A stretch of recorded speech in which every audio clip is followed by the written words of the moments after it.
Hi guys, welcome back to my channel. Today I'm excited because I'm going to talk about some of my favorite authors that I discovered over the years that have always been my favorite authors of all time, and some of the ones that I just recently discovered right now and just became my favorite authors now. So getting started with the first book I'm going to talk about is Neal Gaiman, which is one of my favorite authors. He's known for his fantasy books like Stardust, American Gods, which also has a show right now. I'm on the second episode, so far it's kind of interesting. So if you want to hear a review on that one, I'll be happy to do that.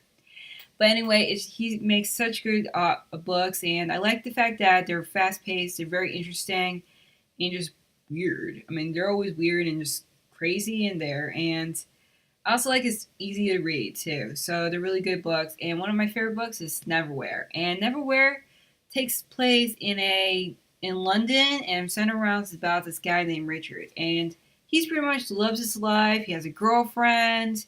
He has a good job. And so one day he's like walking down the street, and then he runs into this girl who's like bleeding in the street, and he's like, "Oh no, what can I do?" And so he decides that he takes her to his apartment, and then finds out her name is Door.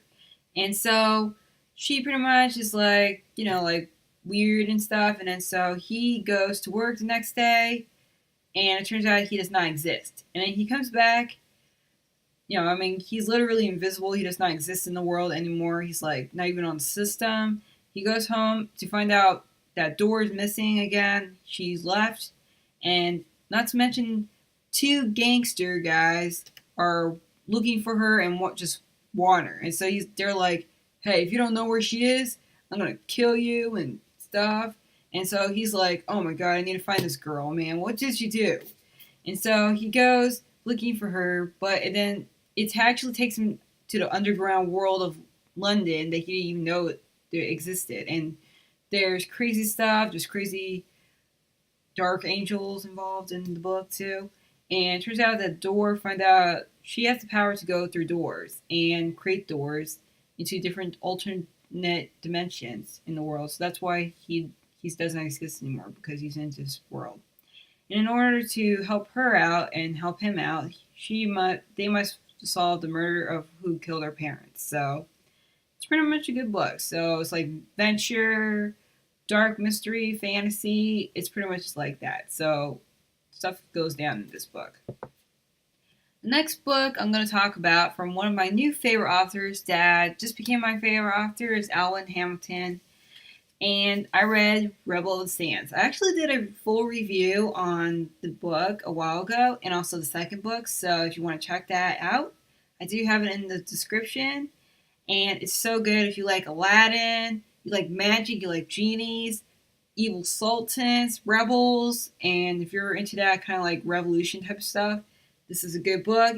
And a female character, she's like a awesome, kick-ass sharpshooter who is just trying to get out of the town that she lives in, because in this world, women are kind of like seen as like just property, meant to be at home, cooking, having kids.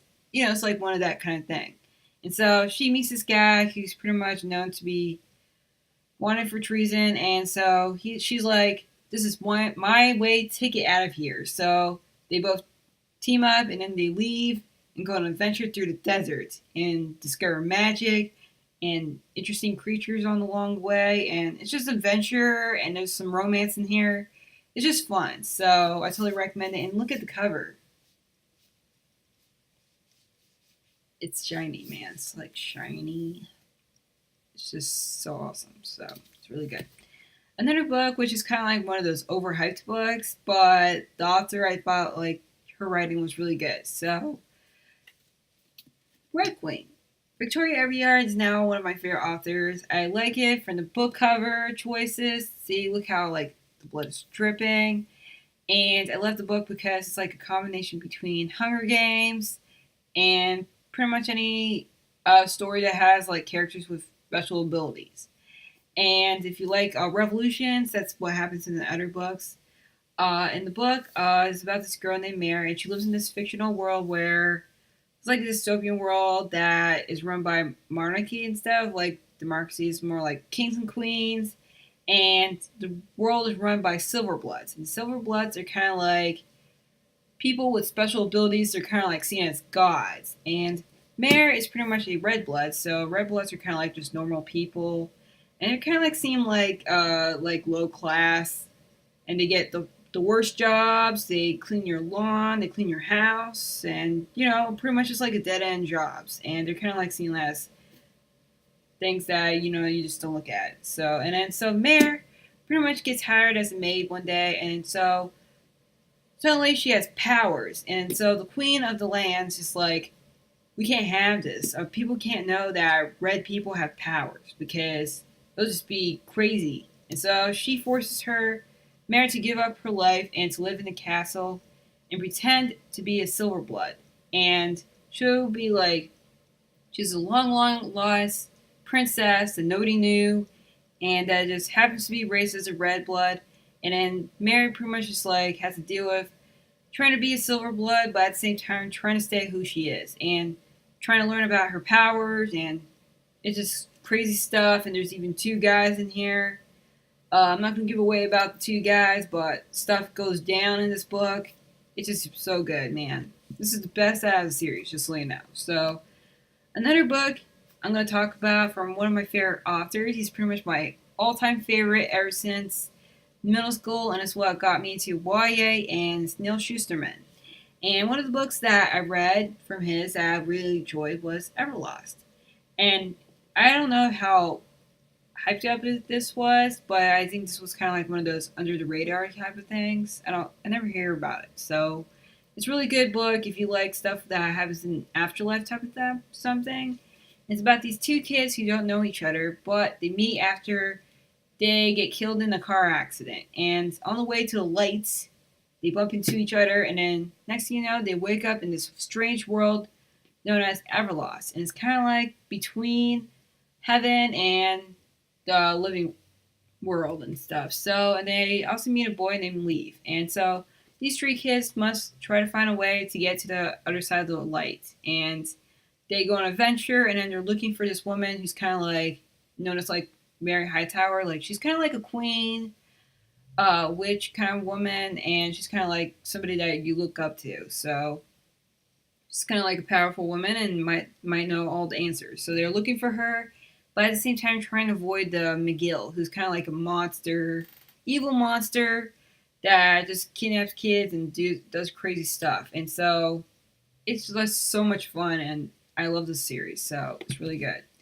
Another book I'm going to talk about is from one of my other favorite authors, Cassandra Clare. And I'm a huge fan of Shadowhunters, the books, and, well, the show's okay. So, I mean, it got better. But I'm going to talk about one of the series that I do recommend starting out when you're starting into the Shadowhunter world, just because I hear that this was kind of like the most popular one out of all of them, and it's the most liked. So, it's The Infernal Devices. And this is a good book that takes place in the 1800s, and it's about this girl named Tess. She's pretty much, her brother gets kidnapped, and so she goes to London, and then she gets kidnapped herself and held prisoner and by these two evil women. And after she gets saved by these two guys, Jem and Will, who is pretty much shadow hunters. And these shadow hunters, they pretty much are like half angel, half person.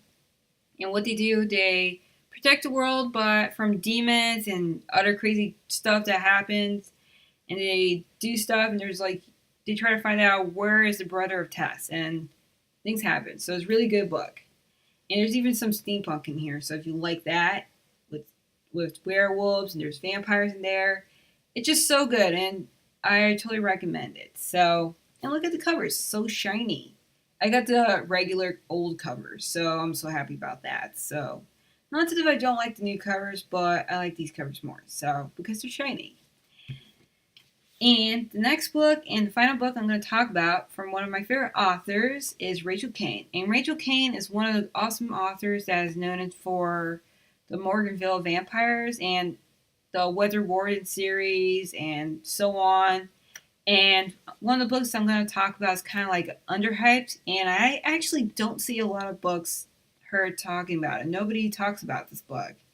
And so I'm going to talk about it. And it's Ink and Bone, which is the first book in the Great Library Trilogy. And the new book just came out, so you should get caught up on this. So it's really good. And look at this book cover. It's gorgeous, man. And if you like books and about book nerds, this is a good book for you because imagine a dystopian world run by libraries. And the libraries, the librarians are pretty much like the holder of knowledge. And they're the only ones that are allowed to own books and nobody else. And you must be a scholar to do so. So it's kind of like crazy. And they're kind of like seen as like royalty. They're kind of like religion, pretty much. Imagine that. Books are religion. And anyway, this boy named Jazz, he's pretty much just like part of a family of stealers, thieves that steal books on the black market and then they sell it. And then Jazz is pretty much like kind of like the failure of the family. And his dad is like, you're going to go to the school of scholars and you're going to find out all their secrets of the libraries. And you're going to try to get more books for us, and you're going to do stuff. And so he enrolls at the Academy, which is in Alexandria. Not Virginia, but, from Egypt. So, usually I do live close to Alexandria, Virginia, so which is cool. So, but anyway, he goes to the Academy, and so he learns to be a scholar. But at the same time, he also meets crazy friends.